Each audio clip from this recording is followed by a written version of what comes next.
people will not say they love people, and it's weird to a lot of people because they don't love themselves. I think there's limits to the physical, but mentally and spiritually, financially, I just feel like there's infinite potential. Remember, belief and faith are more powerful than hope. We can change the world, folks. Go back, look back at life, look back at your experiences, change the decision you made after that experience. Just identify it. I have this vision, and I want to share this with you as we're going today, because I want you guys to start peeling back layers of yourself. I want to encourage you to peel back layers of yourself. But look, one of the things that the most powerful things I figured out is that I made decisions in my life. We all do this after a failure, letdown, discouragement. I made a decision after that has affected my future. That's changed who I am, right? Like, you do something and your family says something to you, and then you take what they say no matter what, and you're influenced by that. And then you decide, well, I failed at that, man. I must not be for me. It must be a failure. We all do it subconsciously. We create these decisions based on things that happen to us, things that we experience. Like this weekend, like if we could just have a little bit of an assignment to really pay attention to your past and what decisions that you've made in the past after certain events. Go back and think about the things that have happened in your life, and right after that, the decision you made. And that decision, if you go back to it and identify it and become aware of it, and you can just switch it, it'll open up all kinds of avenues for you in your life. And then you can find yourself in these layers that you put up all around you. I say layers. This is the best way to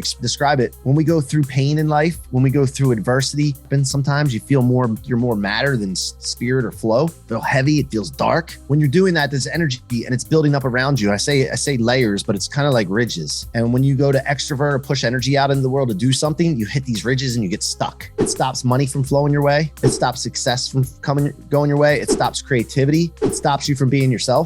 So I want to kind of identify that this weekend. If you guys take some time to do this, it can change your life. Identify things, go back in time, go back as far as you can remember and work your way up. Usually though, I'll tell you this, if you go back far enough and you work on some things really early on in your life, it'll automatically blow the ridges that are not as far back. So the further you can go back about events and things that have happened, experiences that you've had, and identify the decision you made right after a failure, letdown, or setback, or discouragement, and change the decision that you made, that you're a failure, that you're not good enough, that you're not valuable enough. You can change that and identify it, because you can change it by just clearly saying, okay, well, I thought I wasn't good enough. I thought I was a failure. I thought I wasn't good looking. I thought I wasn't sexy. Whatever it is. Maybe you got dumped when you were younger as a kid, broke your heart, your insecurities crept in, and then you felt not as attractive. Whatever the case is, we've all been through things, right? We have to identify the decision we made right after that. And again, it'll blow the ridges out of the way, and then it'll open you up. What this has done for me, and I share some of the things that I do with some of the people. Some people started reading some of the books that I've been reading and the things that I've been using to help myself over the last 3 years. Once I started peeling back these layers, it's opened up doors and avenues for me that I can't even share them all because there's so many. But one thing I'll tell you, I can be myself. I remember who I was as a kid. I can be myself unapologetically, not concerning myself with what people think. I continuously work on myself to make myself a better person. Okay. But at the end of the day, I'm going to be me. I'm going to be who I want to be. And if somebody doesn't like it, that's for them to figure out. This is a freeing exercise. It'll free you up.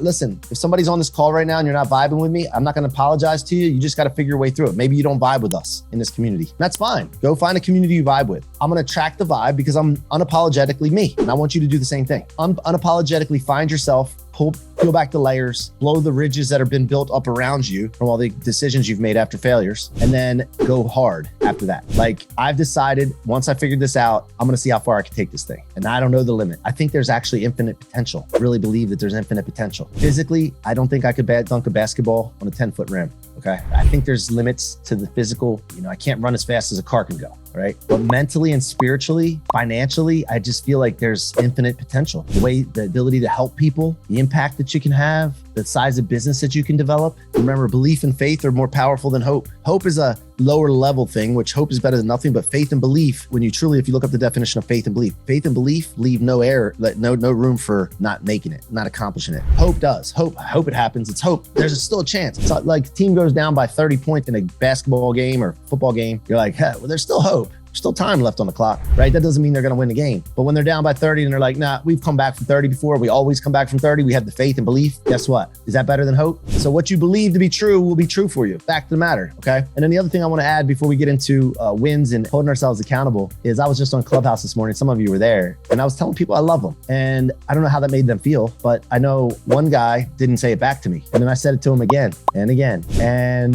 I'm like, come on, man. I don't want you to say it if you don't feel it, but is there something stopping stopping you from saying it? Because I really believe that people will not say they love people, and it's weird to a lot of people because they don't love themselves. And I know Dr. Neil's here, the love doctor, he can speak to this. Listen, I have unconditional love for people, and I've decided and committed to that so that I can say, I love you. Rich Mara, I don't know if it's your first call or not, but man, I don't even know who you are, but you're a person, you're a human being. I love you, man. And I think that we need to make that more normal. And I think if we can do it in this group, in a community that I'm building, a C-Roc experience community, we can all start saying this and feeling it because we starts with us. We can change the world, folks. So I just want to leave that assignment. Go back, look back at life, look back at your experiences, change the decision you made after that experience. Just identify it and watch these ridges blow away from you and your open creativity. Now, and I'm going to Dr. Neil now. So what I was saying with this, we have, I grew up on Howard Stern. Anybody else like Howard Stern? Anybody dislike Howard Stern? Because some people like him, some people hate him, right? But the shock jock factor, the entertainment factor, where it was like, let's just let her hair down. Let's just let her hair down. Things don't always have to be so serious and stuffy. I made this commitment because I'm opening myself up. I found out who I am. I want to have fun. I want to build businesses, help people, and have fun. And so we're doing that on Clubhouse. We're going to go to Twitter Space. We're going to have fun. And I'm inviting this, and I set this intention. All of a sudden, I'm attracting these people that are characters. Naturally, they're characters, and some of them are, over dramatic with it, but that's fine. But it's so funny. Like our jaws, our faces hurt from how much we're laughing. And for me to be able to do that and catalyze that is just,